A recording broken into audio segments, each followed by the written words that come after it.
हमारे साथ इस वक्त बातचीत करने के लिए मौजूद हैं दिल्ली रामलीला महासंघ के अध्यक्ष अर्जुन कुमार जी। सर, मैं ये जानना चाहूंगा कि लवकुश रामलीला कमेटी हर साल कुछ हाईटेक तरीके से रामलीलाओं का मंचन जो है वो करती है। इस बार क्या कुछ खास रामलीलाओं में अब की बार आप करने जा रहे हैं?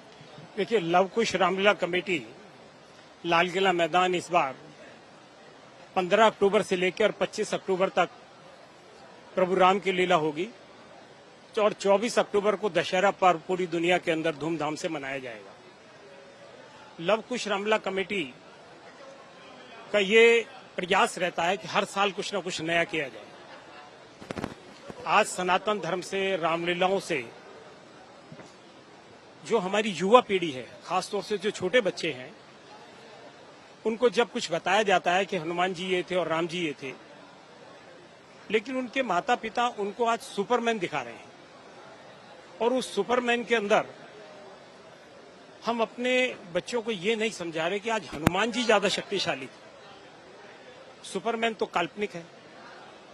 जब हनुमान जी जैसी पावरफुल शक्तियों को हम अपने बच्चों को बताएंगे और उनके अंदर संस्कार देंगे तो तभी हमारे सनातन धर्म के संस्कार आगे बढ़ सकेंगे।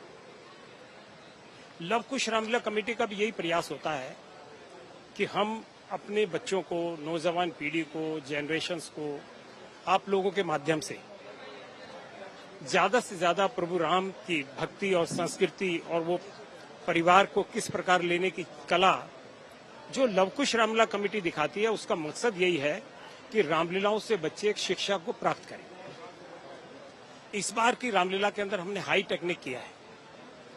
आप स्टंट सीन देखेंगे, जो बॉम्बे के अंदर बड़े बड़े स्टंट सीन करते हैं, वही लवकुश रामलीला कमेटी के अंदर यहाँ पर 200-200 फुट ऊंची क्रेनों के ऊपर स्टंट सीन करेंगे। हवा के अंदर उड़ते हुए हनुमान जी नजर आएंगे, हवा के अंदर सीताहरण हो रहा होगा, हवा के अंदर राम रावण युद्ध हो रहा होगा, हवा के अंदर तलवारें चल रही होंगी राम और रावण की, उनसे चिंगारियां निकल रही होंगी, हवा के अंदर राक्षस उड़ते हुए दिखाई देंगे। तो इस टेक्निक के साथ साथ हमने खासतौर से जो वेशभूषा है वो भी बॉम्बे से, जितनी मालाएं हैं, अस्त्र शस्त्र हैं, वो भी सब मुंबई से हमने किए हैं। मेकअप भी वहां से किया है, ड्रेसेस भी वहां से की है।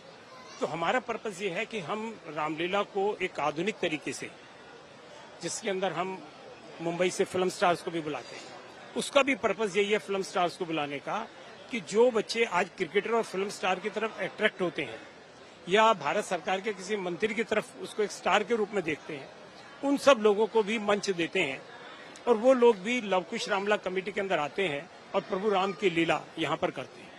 तो हमारा मकसद ये है कि ज्यादा से ज्यादा हम उस नौजवान पीढ़ी को ये दिखाएं कि वो अपनी भारतीय संस्कृति से जुड़े। सनातन धर्म की आपने बात करी, सनातन धर्म को लेकर के चर्चा पूरे देश के अंदर है। बीजेपी ने मांग की है कि रामलीलाओं में दशहरे के पर्व के दौरान जब रामलीला में रावण और कुंभकर्ण मेघनाथ का पुतला फूका जाता है, उस दौरान सनातन धर्म का जो विरोध करने वाले उनका भी पुतले का दहन जो है वो किया जाए। रामलीला हर साल कभी कोरोना का, कभी भ्रष्टाचार का पुतला दहन करती है। क्या इस बार इस तरीके की तैयारियां, इस बात पर आपने विचार किया है? देखिए, हमारे को उस बात की इंतजार नहीं करनी चाहिए। सनातन धर्म के खिलाफ कोई भी हिंदुस्तान के अंदर बोलेगा तो सबसे पहले जितनी भी रामलीला कमेटी है वो आवाज उठाएंगी। हमने श्री रामलीला महासंघ की 1 तारीख को मीटिंग रखी है और उस मीटिंग के अंदर भी हम स्टालिन का पुतला जलाएंगे। हम इस बात का विरोध करते हैं कि जो सनातन धर्म के खिलाफ बोलेगा। हमने आदि पुरुष प्रभाष की यहाँ पर प्रमोशन करी, इसलिए की क्योंकि तब तक राम फिल्म नहीं आई थी और हम ये जानते थे कि एक अच्छी फिल्म होगी, राम के ऊपर है। लेकिन जब वो फिल्म के अंदर नेगेटिव सीन दिखाए गए तो सबसे पहले लवकुश रामलीला कमेटी और दिल्ली की रामलीलाओं ने उसका विरोध किया।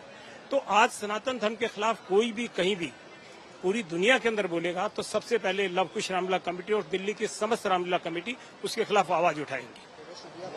के लिए अर्जुन कुमार, दिल्ली रामलीला महासंघ के अध्यक्ष, जिनका साफ तौर पर कहना है कि अगर सनातन धर्म के खिलाफ कोई अगर बोलेगा, उसके खिलाफ उसका पुतला जो है वो रावण के दहन के साथ फूका जाएगा।